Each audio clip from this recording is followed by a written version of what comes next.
नमस्कार, मैं रवीश कुमार। आपका अंदाज़ा सही है कि क्या कहने जा रहा हूँ, लेकिन गुजारिश है कि जो भी कह रहा हूँ उसे धीरज के साथ सुनिएगा। बेटी विदा होती है तो वो दूर तक पीछे मुड़कर मायके को देखती रहती है।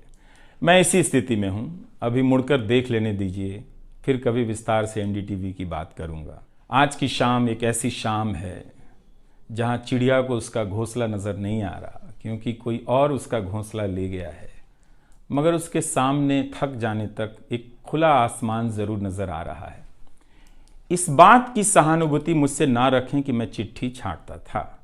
मैं उनकी तरह नहीं हूँ कि अचानक चाय बेचने की बात करने लग गया। उतर रहा हूँ जहाज़ से, बात कर रहा हूँ चाय बेचने की।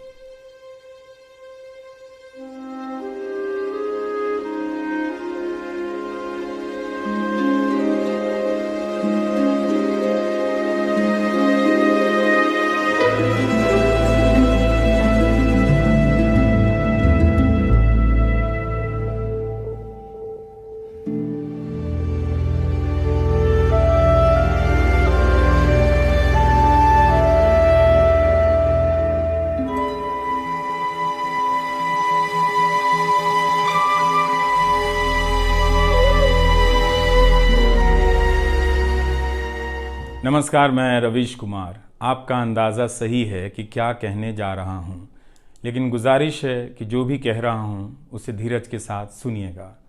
भारत की पत्रकारिता में स्वर्ण युग तो कभी था भी नहीं, लेकिन आज के दौर की तरह भस्म युग भी नहीं था। भस्म युग से मेरा मतलब है जहाँ इस पेशे की हर अच्छी बात तेज़ गति से भस्म की जा रही हो। यह दिन भी आना ही था।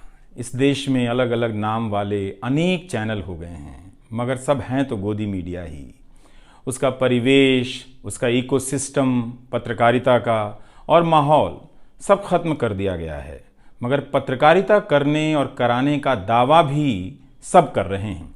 खासकर वो भी कर रहे हैं जो उसी सत्ता का हिस्सा माने जाते हैं, उसी के रूप में देखे जाते हैं, जिसकी ताकत से हर दिन पत्रकारिता इस देश में कुचली जा रही है। जब वो कहे कि वह उच्च स्तरीय पत्रकारिता करना चाहता है, तब ऐसा दावा करने वालों को ज़रा संदेह की निगाह से देखिए।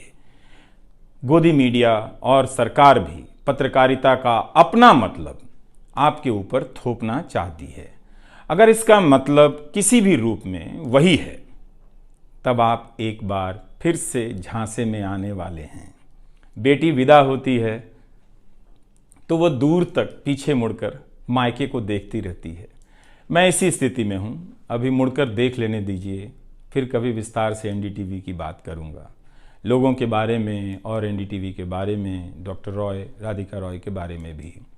मैं कई लोगों की प्रतिक्रियाएं पढ़ रहा था। बहुत सी बातें तो मुझे आज ही पता चली। हैरानी हुई कि हर किसी के पास एनडीटीवी का एक अलग ही किस्सा है। वाकई उन 27 वर्षों के बारे में ठहर कर और संभल कर बात करने की ज़रूरत है। एनडीटीवी ने एक चीज़ सिखाई कि टीवी में और टीवी का एक ही मतलब होता है, टीम। एंकरों के स्टार बनाए जाने के बाद यह धारणा टूट गई, मगर आज भी टीवी के बुनियाद में यही है कि जितनी अच्छी टीम होगी उतना अच्छा काम होगा। अभी इस बात को यहीं रहने देता हूँ, कभी किसी और वक्त के लिए, तब जब आप भावुक ना हों, तब जब मैं भावुक ना हूँ कि एनडीटीवी छूट रहा है। आज की शाम एक ऐसी शाम है जहाँ चिड़िया को उसका घोंसला नज़र नहीं आ रहा, क्योंकि कोई और उसका घोंसला ले गया है। मगर उसके सामने थक जाने तक एक खुला आसमान ज़रूर नज़र आ रहा है। तो खैर, उसके बाद अनुवादक बना और कई पत्रकारों की रिपोर्ट का अंग्रेज़ी से हिंदी में अनुवाद करता रहा। इसके बाद मैं रिपोर्टर बन गया और फिर मेरी दैनिक रिपोर्ट की अलग यात्रा शुरू होती है। रवीश की रिपोर्ट से काफ़ी कुछ सीखने को मिला। तो इस तरह से ये एनडीटीवी में ही संभव हुआ कि एक चिट्ठी छांटने वाला इसके एक चैनल का ग्रुप एडिटर, समूह संपादक बनता है और आज उसे छोड़ रहा है, इस्तीफ़ा दे रहा है। बहुत बड़ी बड़ी शक्तियाँ पीछे खड़ी हैं इस एक पत्रकार के पीछे। तो स्वाभाविक है कि ये नौबत आनी थी। इसका अंदाज़ा मुझे पहले भी था, लेकिन जिस दिन आता है उस दिन अच्छा तो नहीं लगता है।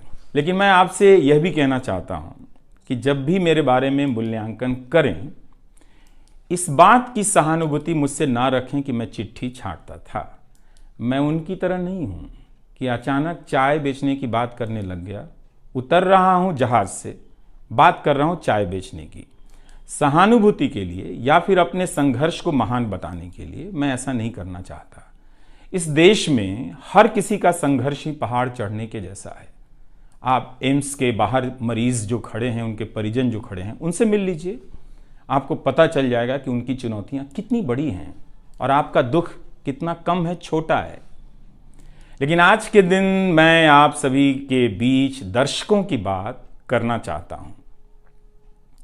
इस दौर में कुर्सी पर बैठे किरदारों को टूटते हुए देखा, सबने देखा। संस्थाओं को भस्म होते देखा, आपने देखा। नफरती तूफान में लोगों को भटकते देखा। मगर मैंने इसी दौर में एक नई संस्था भी बनते देखी है। वह संस्था है जनता की संस्था, दर्शकों की संस्था।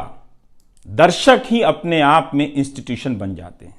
आप दर्शकों की संख्या भले कम है, मगर आप दर्शकों ने मिलकर जर्जर किए जा रहे इस लोकतंत्र में जनता नाम की संस्था का पौधा सूखने से बचा लिया। एनडीटीवी में मुझे जब भी अवसर मिला, मैंने जान लगा दी। मैंने कभी उन अवसरों को अपने लिए नहीं देखा, बल्कि यही सोचा कि ये अवसर मुझे आप दर्शकों के लिए मिला है, इसलिए उन सभी अवसरों को आप दर्शकों की कहानियों से भरता चला गया और मैं आप दर्शकों का होता चला गया। आपका दावा मुझ पर बहुत बड़ा है, मैं जानता हूँ। मेरे आगे दुनिया बदलती रही, मगर टेस्ट मैच के खिलाड़ी की तरह पिच पर टिका रहा। पर अब किसी ने मैच ही खत्म कर दिया है, उसे T20 में बदल दिया है। जनता को चवन्नी समझने वाले जगत सेठ हर देश में हैं, इस देश में भी हैं। अगर वो दावा करें कि आप तक सही सूचनाएं पहुंचाना चाहते हैं, तो इसका मतलब है कि डॉलर अपनी जेब में रखकर आपकी जेब में चवन्नी डालना चाहते हैं।